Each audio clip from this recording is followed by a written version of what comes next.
우리는 지금 부활절을 앞두고 예수님의 삶을 전반적으로 살펴보고 있습니다. 예수님 공생애 전의 삶을 살펴보았고, 지난 주일에는 예수님께서 공생애 동안 당하셨던 고난과 수치에 대해서 생각해 보았습니다. 예수님께서 만약 그 수치와 고난을 겪지 않았다면 우리의 질고와 슬픔을 대신 질 수 없었을 것이라 했습니다. 보통 사람으로서는 감당하기도 힘든 그 인고의 삶을 끝까지 살아낼 수 있었던 이유는 공생애 전에 하나님의 은혜로 성장했기 때문이고, 아기가 자라며 강하여지고 지혜가 충만하며 하나님의 은혜가 그의 위에 있더라. 이것이 먼저 있었고, 그 다음에 마침내 공생애가 시작됐을 때 예수께서 성령의 충만함을 입었다. 성령으로 충만했기 때문에 이 일이 가능했다는 겁니다. 산상수훈을 통해서 성령 충만이 어떤 상태인지 우리는 배웠습니다. 누구에게 주어졌습니까? 성령 충만. 하나님에 대해서 목마르고 굶주린 그런 자들에게 주어지는 복. 그래서 하나님의 영이 그 사람의 육체를 완전하게 지배하는 상태가 성령 충만이라고 했습니다. 그러니까 공생애 전에 성령으로 훈련을 받고 공생애가 시작되면 성령 충만한 상태에서 마귀의 시험을 받게 됩니다. 첫 번째가 그겁니다. 마귀의 시험을 받는. 그런데 그 마귀의 시험이 하나님께서 주관하시는 시험입니다. 성령에게 이끌려 그 시험을 당한 것. 훈련을 잘 받았는지 보는 겁니다. 마귀를 통해서. 예수님의 이런 패턴, 공생애 전의 삶, 공생애가 시작되는 이런 패턴을 우리도 똑같이 경험을 합니다. 그래서 우리도 마귀에게 시험을 당하죠. 공생애가 시작되려고 하면. 그렇게 이런 패턴을 거쳐서 공적인 삶을 살아야 한다고 했습니다. 그래서 오늘 본문은 예수님께서 제자들을 택하시고 제자들을 처음으로 공적인 삶에 투입하는 그 공생애, 그 삶에 투입되는 장면이 오늘 본문입니다. 제자들은 과연 예수님처럼 잘 훈련되어 있고 성령으로 충만해져 있을까요? 오늘 본문을 통해서 확인을 하시고 그들을 통해서 우리의 모습을 돌아보는 그런 시간이 되시기를 원합니다. 자, 예수께서 그의 12제자를 부르사 더러운 귀신을 쫓아내며 모든 병과 모든 약한 것을 고치는 권능을 주시니라. 자, 1절은 오늘 본문의 제목과 같은 겁니다. 제가 파란 걸로 해놓은 거. 예수께서 12제자를 부르시고 권능을 주셨다. 오늘 본문을 압축해 놓은 겁니다. 그 책의 제목을 보면, 어떤 책이든 그 제목을 보면 그 내용을 대충 알 수 있잖아요. 아, 어떤 내용이겠구나. 그렇듯이 오늘 본문은 예수께서 제자를 부르시고 능력을 주시면서 선교 현장으로 보내시는 내용입니다. 자, 제목이 이렇고, 그러면 2절 이제 본문을 봅니다. 어떤 내용인지. 12사도의 이름은 이러하니 베드로라 하는 시몬을 비롯하여 그의 형제 안드레와 세베대의 아들 야고보와 그의 형제 요한, 빌립과 바돌로메, 도마와 세리 마테, 알페오의 아들 야고보와 다데오, 가나안인 시몬 및 가룟 유다, 곧 예수를 판 자까지 12명의 이름이 기록되어져 있습니다. 그런데 우리가 눈여겨보아야 할 건 이들의 이름이 아니고요. 이들의 이름이 아니고 1절과 2절의 차이점을 보셨습니까? 여기 1절과 2절의 차이점. 눈썰미가 좋으신 분들은 찾았을 건데. 자, 1절은 예수께서 그의 12제자를 부르셨다고 했는데 2절은 12사도라고 칭하죠. 자, 그래서 이렇게 지금 구분이 됩니다. 12제자와 12사도. 여러분, 제자와 사도의 차이가 뭘까요? 왜 1절에서는 제자라고 하고 2절에서는 사도라고 했을까요? 그 차이를 아셔야 됩니다. 제자와 사도의 차이. 제자라는 뜻은 우리가 잘 아는 대로 스승에게서 가르침을 받는 사람이죠. 그걸 제자라고 합니다. 그래서 사도는 그 뜻이 좀 다릅니다. 아포스톨로스, 보내심을 받은 자. 보내심을 받은 자를 사도라고 해요. 그래서 우리가 아침 기도의 시간을 통해서 들었던 것처럼, 에베소서를 통해서 들었던 것처럼 하나님은 자신의 사람을 창세 전부터 택하시고 그리고 이 땅에 보내셨죠. 그래서 우리가 이 땅에 있는 겁니다, 지금. 그리고 하나님의 시간표가 되면, 그 때가 되면 그 사람을 부르세요. 교회로 부르시고 그리고 훈련하시고, 예수님처럼 훈련하시고, 그리고 이 모든 과정이 끝나면 현장으로 보냅니다. 그들이 바로 사도입니다. 그래서 보내심을 받은 자입니다. 따라서 1절에서 단순히 제자에 불과했던 사람들이 예수께서 주신 능력을 받은 후에는, 자 보세요, 권능을 주시니라 그래놓고 12사도라고 했잖아요. 예수님께서 주신 능력을 받은 후에는 사도라고 불리는 겁니다. 그 전까지 아무런 능력도 행하지 못할 때는 그냥 제자인 겁니다. 제자. 그래서 이렇게 보면 1절과 2절, 1절에서는 제자, 2절에서는 사도. 그러니까 막 그냥 제자에서 사도로 가는 게 금방일 것 같은데 그렇지 않습니다. 제자와 사도의 수준 차이가 얼마나 나는지 아십니까? 수준 차이가 얼마나 나는지. 제자는 배우는 중이잖아요. 배우는 중이기 때문에 아무런 능력이 없습니다. 그들이 제자로 있을 때 얼마나 답답했는지 잠깐 보겠습니다. 얼마나 답답했는지. 자, 마태복음 13장에 보면 이런 구절이 있죠. 너희가 듣기는 들어도 깨닫지 못할 것이요 보기는 보아도 알지 못하리라. 이 백성들의 마음이 완악하여져서 그 귀는 듣기에 둔하고 눈은 감았으니. 우리가 아침에도 이 말씀을 잠깐 보았는데, 그러니까 사람이 타락한 이후에는 하나님의 말씀을 들어도 깨닫지 못하고 아무리 봐도 알지 못한다는 겁니다. 성경을 아무리 봐도 깨닫지도 못하고 보아도 알지도 못한대요. 그런 뜻이거든요, 지금. 근데 여기서 완악해졌다는 뜻이 뭐라 그랬죠? 완악해졌다. 아침에 우리가 배웠는데 무감각해졌다. 무감각해졌다. 그러니까 성령께서 깨닫게 하시지 않으면, 여기 성경을 이렇게 보는데 성령께서 깨닫게 하시지 않으면 하나님 말씀을 들어도 아무런 감각이 없다는 겁니다. 대부분 그렇죠.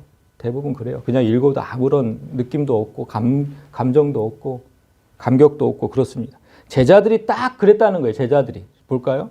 이런 상태가 제자들에게 있었다는 거예요. 너희가 아직도 깨닫지 못하느냐. 예수님이 어떤 말씀을 하실 때마다 이 말을 정말 많이 하셨어요. 너희가 아직도 깨닫지 못하느냐. 제자들은 이 말씀을 깨닫지 못하고 묻기도 두려워하더라. 아무리 가르쳐도 깨닫지 못하고 그 정도도 모르냐고 타박받을까 봐 묻기도 두려워해요. 묻기도 두려워해요. 아니 이 정도는 알 것 같은데 그것도 모르는 거예요. 그러니까 묻기도 두려워하는, 제자들이 이런 상태에 있었다는 거예요. 그러니까 하나님의 뜻을 이해하기에 타락한 사람의 이성은 너무나 부족한 거예요. 그 높으신 하나님의 뜻을 어떻게 이해하겠습니까? 그 타락한 이성으로. 성령께서 도와주시지 않으면 될 수가 없습니다. 또 볼까요? 제자들이 이것을 하나도 깨닫지 못하였으니 그 말씀이 감추어졌으므로, 그 제자들의 눈과 귀에 감추어졌으므로 그들이 이 이르신 바를 알지 못하였더라. 그러니까 말씀이 감추어졌다는 뜻이 이거잖아요. 이거 들어도 깨닫지 못하고 보기도 봐도 알지 못하는, 감추어져 있는 거예요. 말씀이 아무리 봐도. 조금 이해하나 싶으면 다시 돌아갑니다. 이거 볼까요? 이는 그들이 그 떡대시던 일을 깨닫지 못하고 도리어 그 마음이 둔하여졌대요. 도리어. 그러니까 예수가 어떤 존재인지 직접 눈으로 봤어요. 그 떡대시던 일. 오병이요. 5,000명 먹이시고 3,000명 먹이시던 그거를 보고서도 예수께서 어떤 분인지 알지도 못하고 그 마음이 도리어 둔하여졌다. 그래서 제자들에게 우리의 모습을 봐야 하는 겁니다. 아직도 하나님의 뜻을 알지 못해서 우리도 똑같이 그런 삶을 살고 있거든요. 맨날 불만하고 불평하고 시리에 빠져 있고 슬퍼하고. 그래서 우리도 아직 제자인 거죠. 그래서 우리도 아직 제자인 겁니다. 아무리 설명해도 깨닫지 못하는 제자. 그러나 실망할 필요는 없습니다. 왜냐하면 교회를 수십 년 다녀도 아직도 제자가 되지 못한 사람들이 더 많습니다. 이 땅에 교회가 그렇게 많은데 제자가 못된 사람들이 수두룩해요. 내가 무엇을 알고 무엇을 모르는지조차도 모릅니다. 배운 적이 없기 때문에, 제대로 배운 적이 없기 때문에 그냥 예수 천국만 아는 거죠. 예수 천국. 예수 믿으면 천국 간다. 그런데 그건 아는 게 아니죠. 아는 게 아니라 그냥 세뇌당한 겁니다. 세뇌당한 거. 예수 믿으면 천국 간다고. 그냥 그것 때문에 교회를 다니는 거예요. 참 불행한 일이죠. 불행한 일. 예수님이 직접 세우고 가르친 제자들도 이렇게 깨닫지 못하는데, 예수님이 직접 가르쳤는데도 그렇게 깨닫지 못하는데, 오늘날 교회에서 가르치는 그 부실한 교육으로 어떻게 제자들이 생기고 사도가 생길까요? 본문을 보면 참 안타깝습니다. 그래서 하나님께, 오늘날 그런 얘기를 많이 하죠. 하나님께 일꾼이 없다. 일꾼이 당연하지 않습니까? 정말 없어요. 정말 없어. 이런 상태인데 어떻게 하나님께 일꾼이 있겠습니까? 여러분은 진심으로 소망하는데, 제가 제대로 배우고 능력 받아서 반드시 보내심을 받는 사도의 삶을 사시기를 소망합니다. 아멘. 자, 5절을 보시면 예수께서 이 12를 보내시며 명하여 이르시되 이방인의 길로도 가지 말고 사마리아인의 교굴에도 들어가지 말고, 여기서 보내시며라는 단어가 이 아포스텔로, 보내다, 발송하다 이 뜻인데, 사도가 거기서 나온 단어예요. 사도가 보내심을 받은 자, 아포스톨로스. 그런데 이들을 지금 현장에 보내시잖아요. 이들을 지금 현장에 보내세요. 보내시는데 당부하시는 말씀이 조금 예사롭지 않죠. 그냥 보이는 사람마다 전하면 될 것 같은데, 이방인과 사마리아인에게는 가지 말래요. 이방인, 그들에게는 가지 마라. 이방인은 누구냐면 이스라엘 민족 외의 민족은 다 이방인이고, 그렇죠? 근데 사마리아인은 원래는 이스라엘 민족이었어요. 그런데 이방인과의 혼혈 정책을 통해서, 그 나라가 망하면서 그 다른 민족과 이제 혼혈 정책을 통해서 더는 이스라엘 민족의 정통성을 찾아볼 수가 없어요. 그래서 이방인 취급을 당하는 거예요. 그래서 아무튼 이방인에게는 가지 말라는 겁니다. 이스라엘 민족에게만 가래요. 이스라엘 민족에게 가면 오히려 이스라엘 집에 잃어버린 양에게로 가라. 오히려라고 번역된 그 말론이라는 단어는요, 참 오히려라기보다는 반드시가 더 가깝습니다. 반드시 이스라엘 사람에게만 가라는 겁니다. 좀 너무하시는 거 아닐까요? 너무하시는 거 아니에요? 이 상황을 오늘날로 말하면 어떻게 되냐면요, 우리가 전도하러 가는데 한 번도 교회 다녀본 적 없는 사람에게는 가지도 말고, 한 번이라도 교회를 다녀본 사람 있잖아요. 그 사람들에게만 가라는 거예요. 그 사람들에게. 그 말하고 똑같은 거거든요, 지금. 왜 그래야 될까요? 전도를 하는데. 아니, 한 번도 하나님을 믿지 않은 사람들 하면 안 돼요? 근데 반드시 그 사람에게만 먼저 가래요. 왜 그래야 합니까? 왜 그래야 하는지 예수님의 말씀을 잘 보십시오. 여기서 잃어버린 양이라고 그랬잖아요. 잃어버린 양. 이스라엘 사람들을 지금 잃어버린 양의 비유를 하고 계시잖아요. 이 비유는 오늘 본문 전해상, 우리가 10장 1절부터 읽었는데 9장 마지막 장면을 잠깐 보면 이런 장면이 있습니다. 예수께서 모든 도시와 마을에 두루 다니사 그들의 회당에서 가르치시며 천국 복음을 전파하시며 모든 병과 모든 약한 것을 고치시니라. 우리가 지난주에 봤던 말씀이죠. 자, 예수님은 그러니까 지금 제자들을 보내시고 계시는데 그 전에는 혼자 이렇게 다니셨어요. 혼자. 제자들을 보내시기 전에. 혼자 사도의 사역을 감당하신 거죠. 보내심을 받은 자. 그 사도의 사역을 감당하신 거예요. 이스라엘의 모든 도시와 마을을 이렇게 다니셨어요. 모든 도시와 마을에 두루 다니사. 방방곡곡 다 다니신 거죠. 그렇게 다니시면서 뼈저리게 느끼신 게 있었어요. 예수님이 다니시면서 뼈저리게 느낀 게 뭐냐면, 무리를 보시고 불쌍히 여기시니 이는 그들이 목자 없는 양과 같이 고생하며 기진함이라. 다녀보니까 사람들이 목자 없는 양같이 고생하며 사는 게 너무나 불쌍하게 보였다는 겁니다. 여러분, 목자 없는 양이 왜 고생하면서 합니까? 우리가 그때 양의 습성을 잠깐 본 적도 있었는데, 양은 진짜 눈이 어둡대요. 눈이 어둡대요, 눈이. 여기밖에 안 보이는데, 바로 앞에밖에. 그래서 목자가 인도를 해주지 않으면 가다가 구덩이에 빠지고 낭떠러지에 떨어지고 언제 죽을지 모릅니까? 그 양은 언제 죽을지 몰라요. 그리고 그 양을 잡아먹는 이리떼들이 있잖아요. 목자가 없으면 그냥 언제 죽을지 모르는 그런 백척간두에 서 있는 거예요. 지금 이스라엘 백성이 그런 위태로운 상황에 있다는 겁니다. 이스라엘 백성이 너무너무 위태하다. 그러니까 거기부터 가라는 거야. 거기부터. 아니, 이스라엘 백성이 왜 그렇게 위태로울까요? 그냥 한 번도 하나님을 알지 못했던 사람보다 이스라엘 백성이 더 위태로운 이유는 뭘까요? 그 이유는요, 전도라는 뜻을 바로 알면 됩니다. 여러분, 전도, 지금 제자들이 전도하러 가는 거잖아요. 선교하러 가는 거잖아요. 전도를 단지 불신자에게 예수를 전하는 그런 행위에 한정하면 안 돼요. 우리는 전도라고 하면 그냥 안 믿는 사람들 데리고 오는 걸 전도라고 생각하는데, 거기에 한정하는 게 아니고, 자, 전도라는 뜻을 보세요. 도를 전한다잖아요. 도를 전한다. 전도. 그러니까 진리를 전하는 거거든요. 근데 교회 다니는 사람들이 진리를 더 많이 모른다니까요. 아까 우리가 제자들이 깨닫지 못하는 것이지. 교회 다니는 사람이 더 몰라요. 그래서 교회 안에 있는 사람들에게 진리를 바로 가르치는 것도 전도입니다. 그게 전도예요. 그렇다면 교회 안에 있는 사람을 바로 가르치는 것과 세상 사람에게 예수를 전하는 것 중에 어느 것이 더 먼저 해야 될까요? 당연히 안에 있는 사람을 먼저 가르쳐야 돼요. 생각해 보세요. 여기 있는 사람도 아무것도 몰라가지고 엉망진창인데 새로 와? 그 교회가 어떻게 될까요? 그 교회가.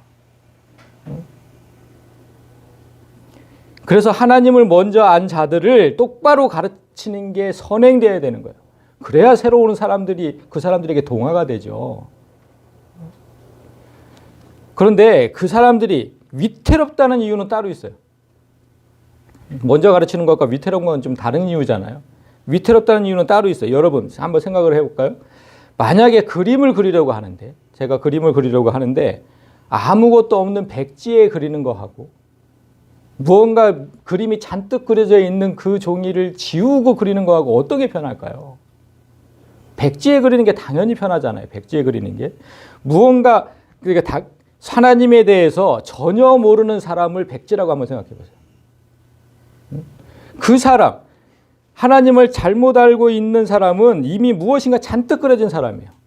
그러니까 잘못 알고 있는 사람을 가르치는 것과 하나도 모르는 사람을 가르치는 것과는 차원이 다르다는 거예요.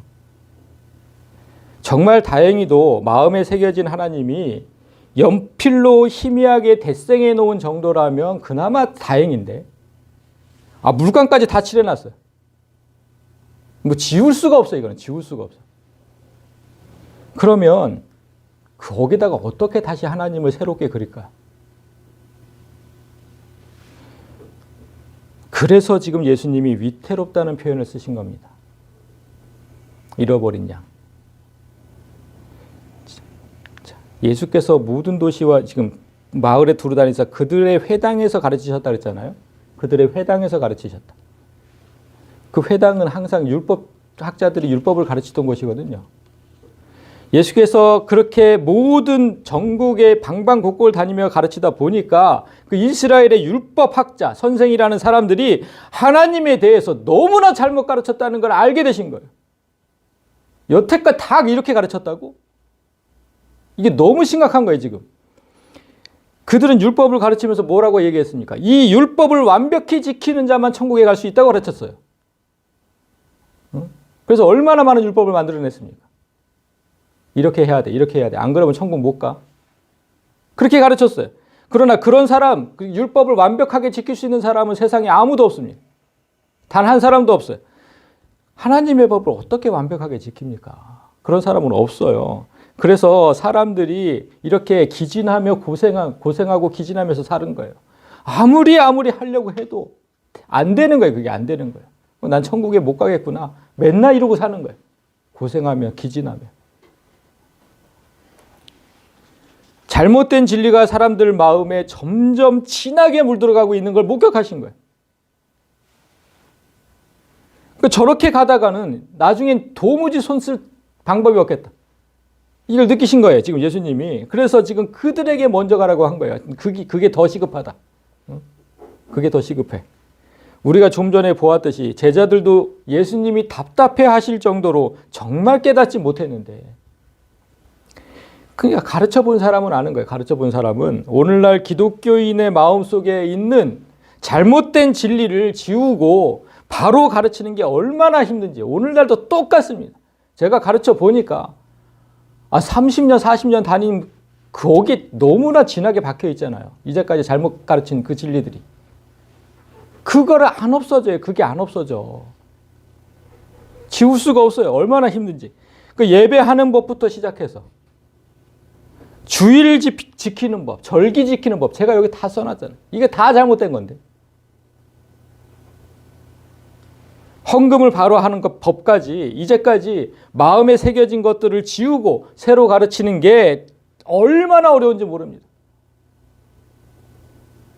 듣지도 않아요. 그런 게 어딨냐고. 그 마음에 지금 제가 나는 예수라고 가르치고 있으니 그게 들어가겠습니까? 그게 지금 저한테 항의하는 전화들이 오는데 지금도 안 들어가죠. 지금은 안 들어갈 겁니다. 차라리 새로운 분들을 가르치는 게 훨씬 수월해요. 두 분 같은 분들 제가 가르치는 게 훨씬 수월하라고. 아무것도 안 그려진 상태로. 그러나 예수님은 일단 급한 불부터 끄고 보자는 거죠. 그들이 너무나 위태로우니까. 그 후에 모든 민족에게 가서 전하라는 말씀을 분명히 하시잖아요. 이렇게. 그러므로 너희는 가서 모든 민족을 제자로 삼아.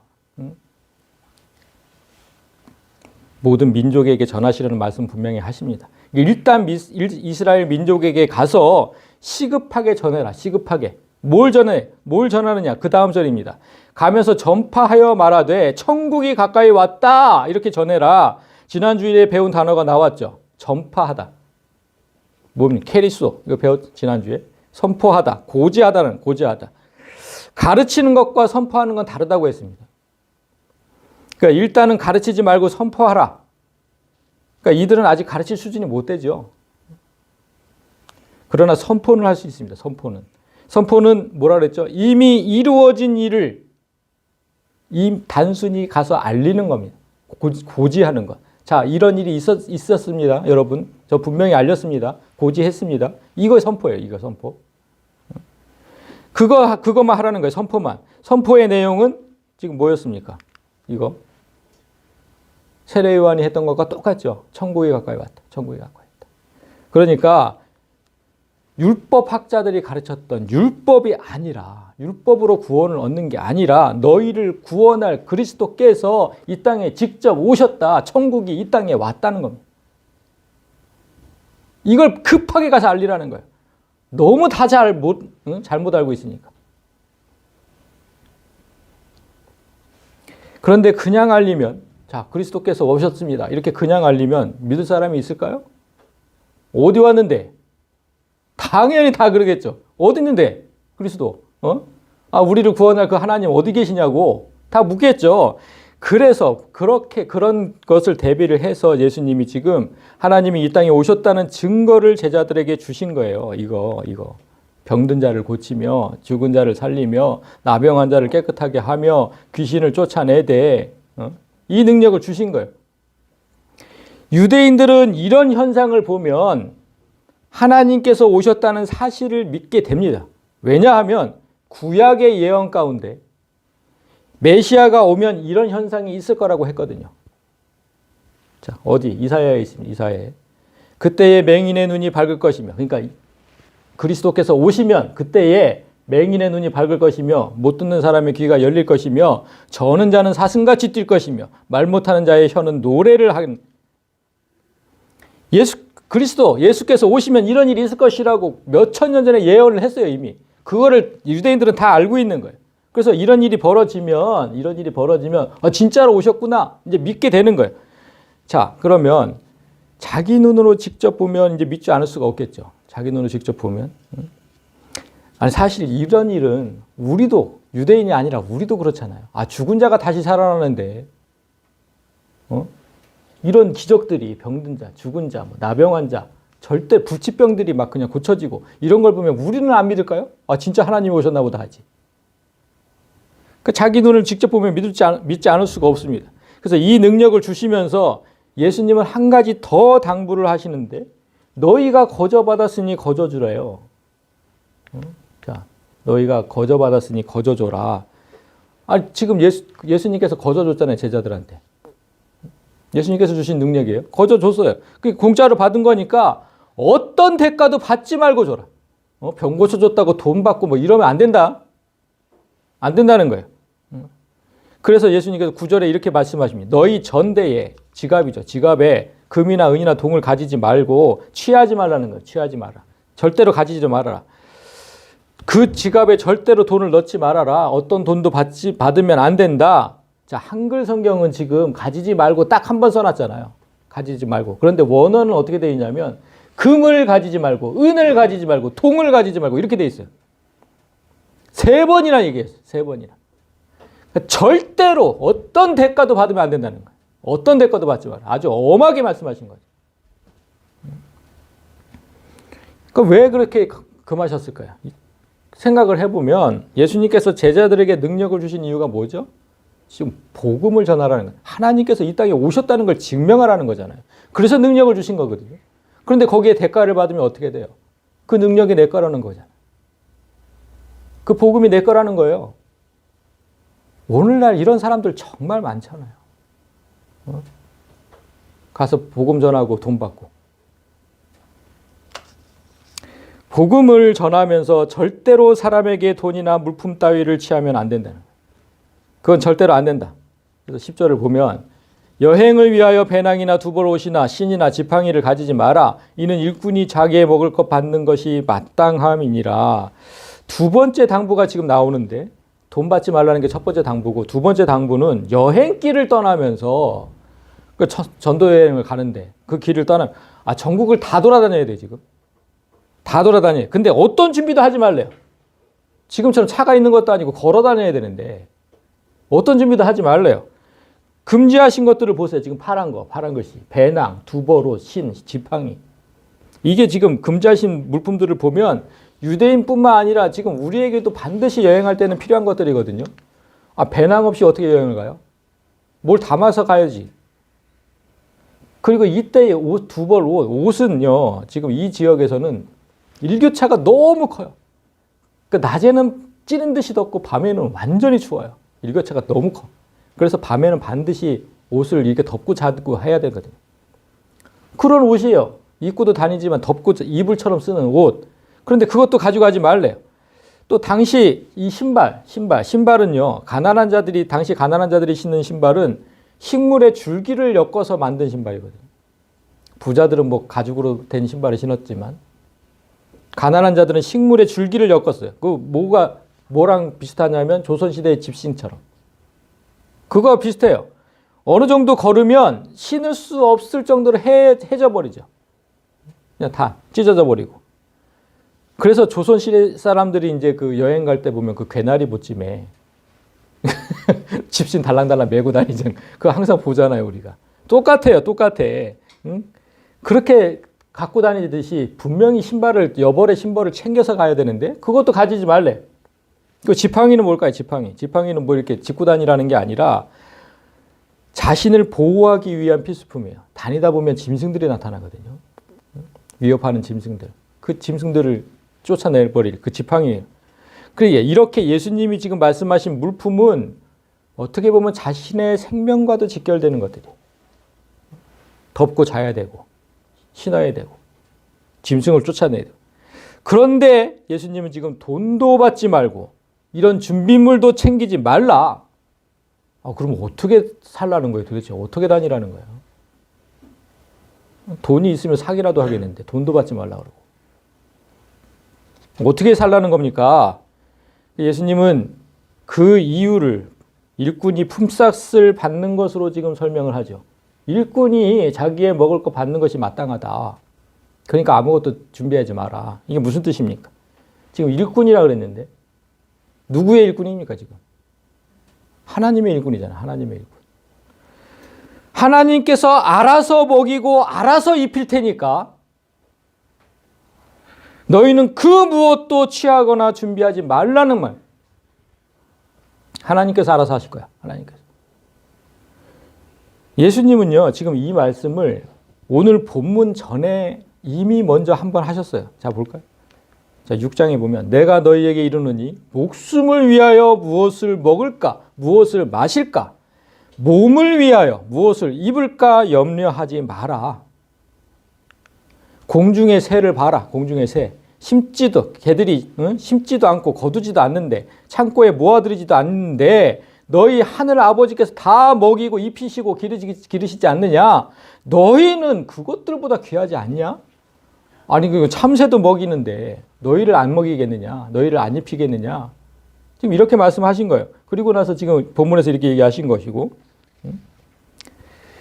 이런 기본적인 믿음조차 없다면, 하나님께서 나를 먹이고 입히신다는 그런 기본적인 믿음도 없다면 그들은 복음을 전할 자격이 없다는 것.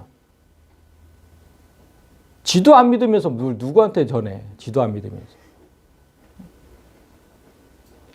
그러니까 하나님께서 어떤 방법으로 그들을 먹이고 입히시는지 이제 그 방법이 소개되는 거예요.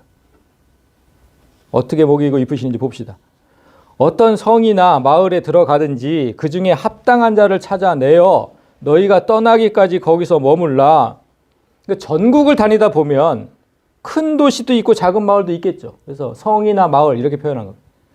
도시든 시골이든 관계없이 저녁이 되어서 이제 유숙할 곳을 찾을 때 그때 합당한 자를 찾으라고 합니다. 합당한 자를 찾아라. 여기서 합당한 무슨 뜻이냐면요. 악시오스, 모모하기에 가치가 있는 이런 뜻입니다. 그러니까 제자들을 재워줄 만한 여력이 있는 그런 집을 찾아라 이런 뜻이 아니고요. 그런 뜻이 아니고 제자들이 전한 복음을 받아들일 가치가 있는 사람을 찾으라는 겁니다. 그런 사람을 찾아라. 그러니까 복음을 전하다 보면 여러분 단칼에 거절하는 사람이 있잖아요.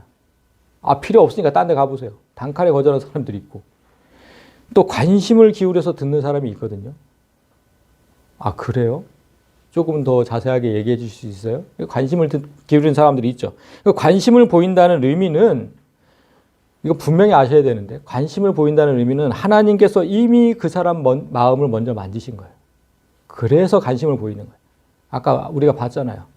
타락한 사람은 절대로 깨닫지도 못하고 봐도 모르고 다 보셨잖아요.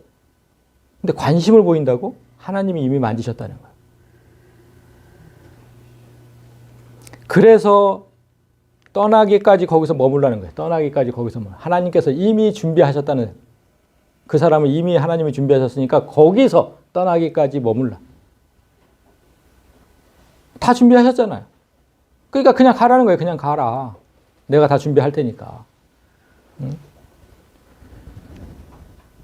근데 그 집에 들어가면서 평안하기를 빌어주래요. 평안하기를 빌어주래. 이게 지금 제가 번역이 이렇게 돼 있어가지고 이거 평안하기를 빌어줘라 이러면은 어떤 게 생각이 나냐면 이게 목회자들이 어떤 이제 가정 방문을 하면 가서 먼저 기도를 하거든요. 그 집안을 위해서 기도를 해요. 꼭 그렇게 느껴지잖아요. 그죠? 평안하기를 빌어주라고 하니까. 그 뜻이 아니에요. 이거 너무 번역이 잘못된 거예요. 번역이.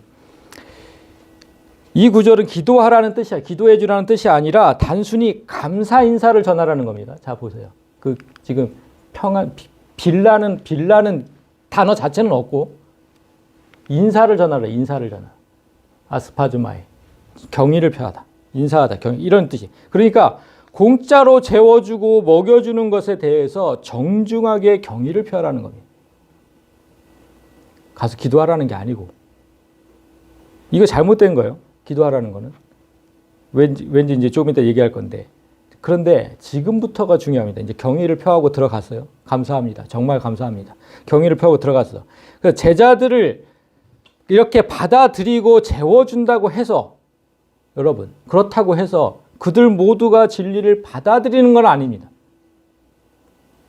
그런 건 그건 다른 문제인 거예요. 오늘날 성도 중에 교회도 보면 오늘날 성도 중에도 목회자의 삶은 잘 돌보는 사람들이 있어요. 이상하게 목회자의 삶을 돌보는데 아주 그냥 특화되어 있는 사람들이 있어요. 그런데 절대로 진리를 받아들이지 못하는 사람들. 그것만 해, 그것만. 목사 돌보는 것만. 지금 이건 거예요, 이거. 받아들였어요. 목회자들을. 근데 진리를 받아들이는 거하고는 다른 문제라는 거예요, 다른 문제. 제가 그래서 예수님이 말씀하십니다. 그 집이 이에 합당하면, 복음을 받아들일 만한 그런 사람이면 너희가 빌어준 평안이 거의 임할 것이요 만일 합당하지 아니하면 그 평안이 너희에게 돌아올 것이니라. 12절에서 평안을 빌었다고 하니까 13절도 똑같이 빌었다고 하잖아요. 이것도 잘못된 표현이에요. 제자들은 그 집이 평안하도록 기도하지 않았습니다. 왜냐하면요, 아직 그리스도를 받아들이지 않은 상태로 있는 사람에게 평안을 줄 수가 없어요. 이게 순서가 바뀐 겁니다. 순서가 바뀌었어요. 그들이 복음을 받아들이면, 그리스도를 받아들이면 그때 평안을 줄 수 있는 겁니다. 받아들이지도 않았는데 무슨 평안을 빌어줘요. 번역도 잘못됐고. 그래서 이 구절을 제대로 원어 그대로 번역을 해왔습니다. 이렇게 됩니다. 그 집이 복음을 받아들이면 너희의 평안이 거기 임할 것이요 만일 받아들이지 않으면 그 평안이 너희에게 돌아올 것이니라. 그러니까 하나님께서 한 사람의 마음을 열어서 복음 전도자를 만나게 하셨잖아요. 거기까지는 하나님이 하신 거예요, 분명히. 이렇게 만나게 하셨어요. 근데 복음을 전할 환경을 조성을 하신 거죠. 여러분에게 말씀을 들을 환경을 조성을 하신 거예요. 그런데 전도자가 전한 그 복음을 받아들이든 받아들이지 않든 그건 전도자의 책임이 아니라는 겁니다. 전하는 것까지만 전도자의 책임이고 받아들이고 안 받아들이는 건 철저하게 복음을 들은 사람들의 책임입니다. 만약 그가 예수를 그리스도로 영접한다면, 복음을 받아들이면 그러니까 전도자가 주는 평안이 그에게 임할 것이지만 만약에 받아들이지 않는다면 주려고 했던 평안이 다시 전도자에게 돌아온다는 겁니다. 이게 무슨 원리인가요? 무슨 원리요? 이 원리는 마치 스펀지와 벽의 원리랑 똑같습니다. 스펀지 모든 걸 다 빨아들이잖아요. 그리고 공을 던지면 이렇게 흡수를 하잖아요. 튕겨내지 않거든요. 잘 받아들이고 잘 흡수하고, 근데 벽은 받는 즉시 튕겨내죠. 필요 없으니까 딴 데 가라고. 그러니까 스펀지와 벽의 차이인 거예요. 마음이 완악해진 상태가 아직도 남아있는 거예요. 그냥 하나도 안 깨진 거예요. 하나도 안 깨진 거. 그래서 하나님께서 사역자를 대접할 기회를 그에게 허락하셨다는 거는, 만나게 하셨잖아요. 그러니까 복음 전도자를 만나게 하셨다는 거는 그 이유가 뭐겠습니까? 그가 복음을 들을 기회를 주셨다는 거잖아요. 그게 얼마나 큰 은혜인지 몰라요. 복음을 들을 기회를 주셨다. 그런데 그 기회를 놓친다면 그에게 평안은 없다는 겁니다. 그 평안이 다시 복음자에게 돌아가는 거예요. 전도자가 주려고 했던 평안이 뭡니까? 예수님께서 주신 평안이거든요. 예수님께서 주신 평안을 내가 받아서 또 이렇게 전해주는 것 뿐이에요. 예수님께서 평안을 주실 때 그 평안을 뭐라고 했는지 잠깐 보면 요한복음 14장 27절, 우리가 제일 잘 아는 평안을 너희에게 끼치노니 곧 나의 평안을 너희에게 주노라. 제자들이 받았어요. 그래서 내가 너희에게 주는 것은 세상이 주는 것과 같지 아니하니라. 그러니까 세상이 줄 수 없는 평안이에요. 그러니까 너희는 마음에 근심하지도 말고 두려워하지도 말래.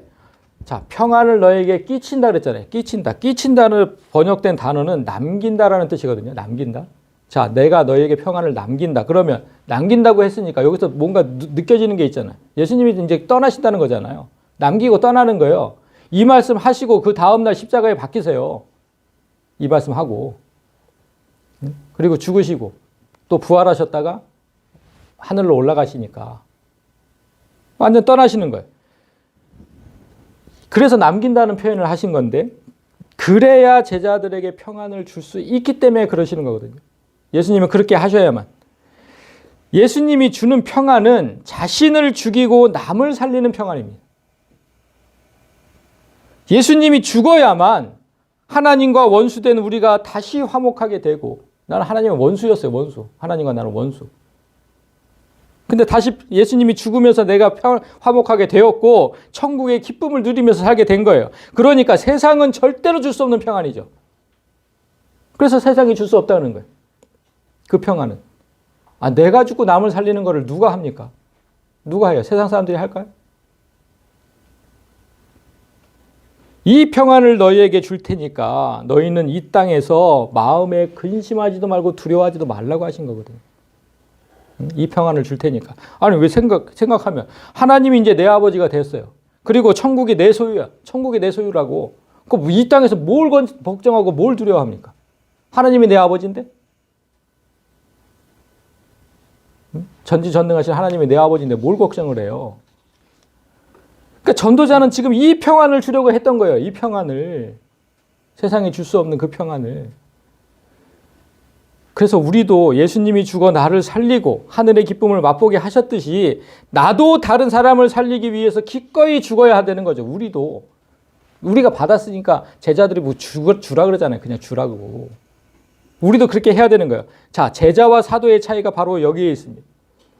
예수님의 12제자가 제자의 수준에 머물러 있을 때는 정말 자기밖에 모르는 사람들이었어요. 지밖에 모르는 사람들. 철저하게. 다른 사람에는 안중에도 없었어요. 다른 사람에는. 그런 사람들이었어요. 다. 예수님이 이런 일이 있었어요. 예수님이 이제 나 십자가에서 이제 죽게 될 거야. 이제 제자들한테 진지하게 이런 말씀을 하신 적이 있었거든요. 그때 제자들이 어떻게 했는지 보실까요? 주의 영광 중에서 우리를 하나는 주의 우편에 하나는 좌편에 앉게 하여 주시옵소서. 그러니까 주의 영광 중에서. 예수님이 그렇게 하늘로 죽어서 이제 하늘로 올라가셔서 그렇게 영광을 취하시면 그때 나는 예수님 우편, 쟤는 예수님 좌편, 두 제자가 몰래 찾아와서 이 짓을 했어요. 이 짓을. 10명 모르게 찾아와서. 다른 사람은 안중에도 없다니까요. 끝까지 지들밖에 모르는 끝까지. 이렇게 철저하게 자기밖에 모르던 사람들이 사도가 되어서는 어떻게 되는 줄 아세요? 다른 사람을 위해 죽어요. 다른 사람을 위해서. 베드로를 비롯한 몇 명의 사도가 십자가 위에서 죽었어요. 예수님과 똑같이 다른 사람을 구하려고. 그리고 다른 나머지 사도들도 십자가 처형은 아니더라도 채찍을 맞고 옥고를 치르다가 그렇게 죽습니다. 복음을 전하다가. 다 그렇게 죽었어요. 제자들이. 성도 여러분, 이렇게 우리가 전하는 평안은 남을 위해 죽기까지 섬기는 평안이어야 되는 거예요. 이게 쉽습니까? 오늘날 교회에서 누가 이렇게 합니까? 남을 위해서 죽기까지 섬기는 성도가 어디에 있습니까? 어디에? 그러니까 기독교가 개독교가 된 거예요. 계속해서 제자로 머문다면 자기밖에 모르는 삶을 살아요. 그러나 우리는 반드시 사도의 삶을 살아야 되는 사람들이에요. 보내심을 받았으니까. 제자에 머물면 내게도 평안이 없습니다. 내게도 평안이 없어요. 그래서 맨날 교회 다니면서도 그냥 이 머리는 복잡한 거예요. 평안이 없으니까 누구에게도 평안을 줄 수가 없죠. 그런 상태에서 머물지 말고 반드시 사도로 가야 합니다. 자, 이제 마지막 말씀을 봅니다. 누구든지 너희를 영접하지도 아니하고 너희 말을 듣지도 아니하거든 그 집이나 성에서 나가 너희 발에 먼지를 떨어버려라. 유대인들은 이런 습관이 있었어요. 이방 땅에 갔다가 이제 다시 유대 땅으로 들어갈 때 그 경계선에 딱 서가지고 막 떨었어요. 이렇게 먼지를 다 떨어버렸어요. 그게 무슨 뜻이냐면 이방인은 다 죄인이라고 생각한 거예요. 그 죄를 떨어뜨려 버리는 거예요. 죄를. 그러니까 이방인과 나는 전혀 상관이 없습니다. 죄하고 나하고는 상관이 없습니다. 그런 행위들을 맨날 그렇게 경계선에 서서 했어요.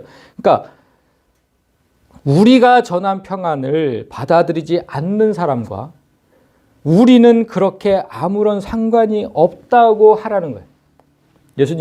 예수님께서 하신 말씀이잖아요. 너희가 전했는데 받아들이지 않아? 그러면 먼지 떨어뜨려. 그들과 너희는 전혀 상관이 없어. 그들은 끝까지 죄의 세상에, 지옥에, 지옥불에, 우리는 천국에 그렇게 영원히 분리되어 살게 됩니다. 그래서 15절 마지막 절에 보면 내가 진실로 너희에게 이르노니 심판 날에 소돔과 고모라 땅이 그 성보다 견디기 쉬우리라. 소돔과 고모라에서 살아남은 사람은 단 3사람뿐이었죠. 정말 큰 도시였는데 그 3사람도 하나님께서 은혜를 베풀지 않았다면 살아남지 못했을 겁니다. 구원은 없었으니. 그 큰 도시에서 단 3명만 살아남은 무서운 재앙이 소돔과 고모라 땅에 있었어요. 그런데 심판날에 있을 재앙에 비하면 그건 아무것도 아니라는 겁니다.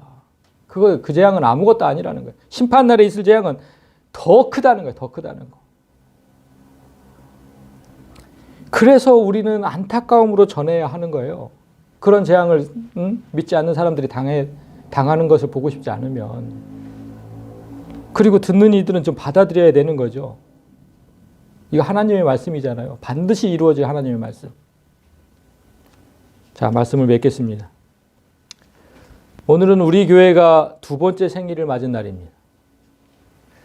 하나님께서 2년 전에 뜻하신 바가 있어서 이곳에 교회를 세우셨는데 우리는 그 2년 동안이라는 그 기간 동안에 제자에서 사도로 성장하고 있었는지 묻지 않을 수 없습니다. 진정 그런 삶을 살고 있었는지. 자, 우리가 지안이라는 이름 뜻을 지을 때 어떻게 됐습니까? 지안은 이런 뜻이었죠. 예루살렘 교회, 그러니까 지루살렘, 거기서 지자, 안디옥의 안자, 그래서 지안입니다. 2 교회를 합하면 정말 완전한 교회가 돼요. 하나님 앞에 바로 선 교회, 2 교회를 합하면. 그 성경을 이제 읽어보면 그렇게 되는데, 그리고 2번째 뜻은 세상에 줄 수 없는 평안, 우리가 얘기한 세상에 줄 수 없는 평안, 그 평안에 이르는, 그래서 이를 짓자 평안을 안자, 그래서 지안입니다. 이 2가지 뜻이 있는 거예요. 우리가 지금 2년 전에 기도함으로써 이 이름으로 교회를 세웠다는 거예요. 그러면 2년 동안 우리가 진짜 이 일을 위해서 진짜 달려가고 있었는지 한번 돌아보고, 그리고 12제자가 예수님 그 공생의 기간 동안 3년 동안 교육을 받고 사도가 됐잖아요. 우리 이제 3년 차 들어가는 거예요. 3년 교육 받고 사도가 돼야 된다는 거예요. 사도가, 여러분. 성령께서 주시는 능력으로 반드시 사도의 반열에 오르고 이웃에게 세상이 줄 수 없는 평안을 전하는 여러분이 되시기를 진심으로 소망합니다.